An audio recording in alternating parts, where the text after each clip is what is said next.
بسم اللہ الرحمن الرحیم۔ آج کے اس پروگرام کے حوالے سے اسلام آباد سے ہمیں خط لکھا ہے جناب خلیل احمد صاحب نے۔ آپ لکھتے ہیں کہ میاں اور بیوی دونوں کے لیے سسر اور ساس اور اس کے رشتہ دار، جس طرح سسرالی رشتے جنہیں کہا جاتا ہے، اس کے حوالے سے اسلام ہمیں کیا تعلیم دیتا ہے، اور ایک بہو اپنے سسر کے ساتھ اور اسی طرح جو داماد ہے وہ اپنی ساس کے ساتھ وہ کس طرح کے حقوق رکھتا ہے اور کس طرح کے معاملات اسے آپ اختیار کرنے چاہیے، کیونکہ ایک اختلاف کی صورت ہمیں اکثر گھرانوں میں دکھائی دیتی ہے۔ بہو یہ سمجھتی ہے کہ ساس سسر کی خدمت کرنا یہ میری ذمہ داری نہیں ہے، اور ساس سسر سمجھتے ہیں کہ یہ جو خاتون آئی ہے، یہ بچی جو آئی ہے، اسے ہماری خدمت بھی ویسی ہی کرنی چاہیے جیسے ہم اپنی بیٹیوں سے خدمت لیتے رہے ہیں، اور اس میں بعض اوقات جو ہے وہ حد سے تجاوز ہو جاتے ہیں معاملات، اور معاملات خراب ہو جاتے ہیں۔ دیکھیے، حقیقت یہ ہے کہ اسلام ہمیں جو تعلیم دیتا ہے وہ بہت ہی متوازن قسم کی تعلیم ہے، جس میں کسی شخص کو کسی دوسرے پر ظلم کرنے کی اجازت نہیں ہے، بلکہ اس سے آگے بڑھ کر ظلم کرنے کے بجائے ہر فرد کو ہر دوسرے فرد کے ساتھ اچھا سلوک کرنے کا حکم دیا گیا ہے۔ اس وجہ سے ساس اور سسر اور بہو اور اس طرح کے جتنے بھی رشتے ہیں، ان کو دیکھنے سے پہلے نبی محترم صلی اللہ علیہ وسلم کا ایک بنیادی اصول اور فرمان سمجھ لیا جائے، اور جس نے اس کو سمجھ لیا تو پھر اس کو تمام تعلقات، تمام رشتے ناتے، ان سب پر جو ہے وہ نافذ کیا جا سکتا ہے، اور اس کی روشنی میں سب رشتوں کو دیکھا جا سکتا ہے، پرکھا جا سکتا ہے۔ آپ صلی اللہ علیہ وسلم کا فرمان گرامی ہے کہ وہ مومن نہیں ہے، اور ایک جگہ پر فرمایا کہ وہ ہم میں سے نہیں ہے کہ جو ہمارے بڑوں کا احترام نہیں کرتا اور چھوٹوں پر شفقت اور مہربانی نہیں کرتا۔ یہ ایک بنیادی اصول ہے جسے اللہ تعالیٰ نے اور اس کے رسول صلی اللہ علیہ وسلم نے ایک یونیورسل کیفیت میں ہمیں عطا کیا ہے کہ ہر فرد کو، ہر مومن کو خاص طور پر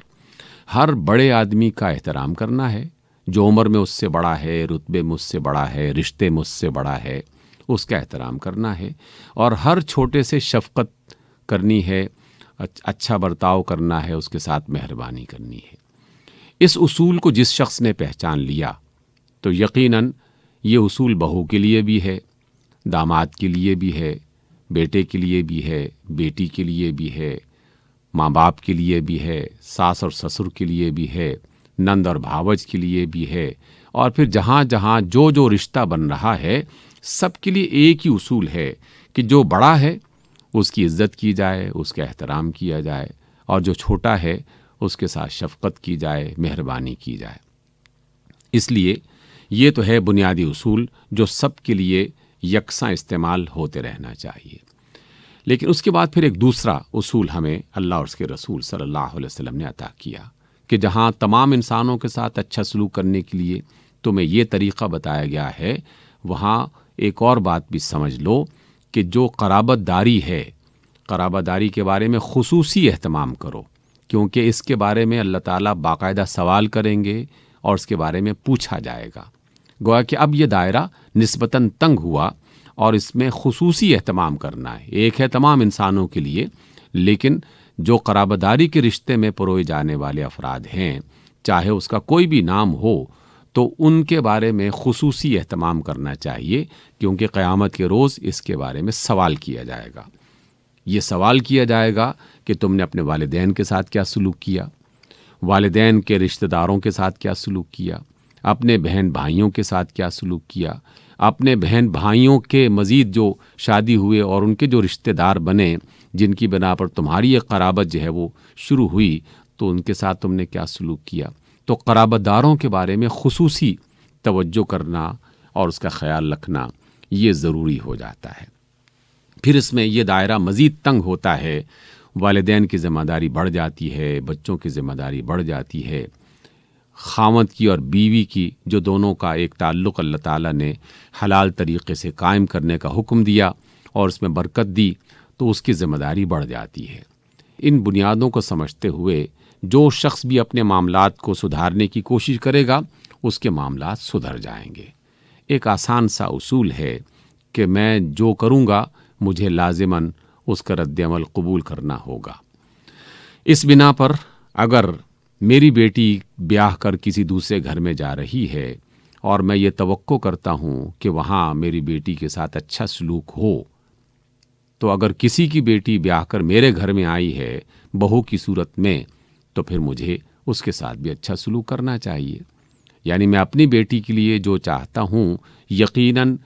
میرے گھر میں آنے والی بیٹی کے جو والدین ہیں وہ اپنی بیٹی کے بارے میں وہی چاہتے ہیں کہ ان کے ساتھ بھی اچھا سلوک ہو۔ اگر میں اچھا سلوک نہیں کروں گا اور یہ توقع کروں کہ میری بیٹی تو خوشحال ہو، وہاں پر جا کے حکومت کرے، البتہ جو بہو ہے وہ یہاں پر مستقل میری خدمت کرتی رہے اور وہ ایک اس کی جو حیثیت ہے وہ بالکل ایک دوسرے انداز کی ہو، تو یقیناً یہ بے انصافی ہے اور اللہ اور اس کے رسول صلی اللہ علیہ وسلم اس بات کو پسند نہیں کرتے۔ اسی طریقے سے یہ بھی معاملہ ہے کہ کوئی خاوند یہ سمجھتا ہو کہ میں اپنے سسرال میں جاؤں تو وہاں تو میری قدر اور عزت کی جائے، لیکن اگر ان کی طرف سے کوئی میرے گھر میں آئے تو پھر مجھے ان کی خدمت کرنے یا ان کی قدر و احترام کرنے کی ضرورت نہیں ہے۔ تو یہ بھی ایک بالکل بے اعتدالی والا معاملہ ہے، بے انصافی والا معاملہ ہے۔ جس طرح ہر داماد یہ پسند کرتا ہے کہ اس کی عزت کی جائے، اسی طرح ہر بہو کی تمنا ہے کہ اس کی بھی عزت اور اس کا احترام کیا جائے۔ ہمارے معاشروں میں داماد کی عزت اور اس کا احترام خصوصی طور پر کیا جاتا ہے، اس کا اہتمام کیا جاتا ہے، لیکن بہو کے بارے میں یہ رویہ بہت سارے گھرانوں میں بدل جاتا ہے۔ اس بنیاد پر اللہ اور اس کے رسول صلی اللہ علیہ وسلم نے ہمیں جو تعلیم دی ہے وہ اعتدال کی ہے، توازن کی ہے، عدل اور انصاف کی ہے، ایک جیسا برتاؤ کرنے کی ہے۔ جس نے اس کو اختیار کیا تو اس کے اپنے اندر سے خود بخود آواز آئے گی کہ ان معاملات کو کیسے سنوارا جا سکتا ہے اور کیسے بہتر بنایا جا سکتا ہے۔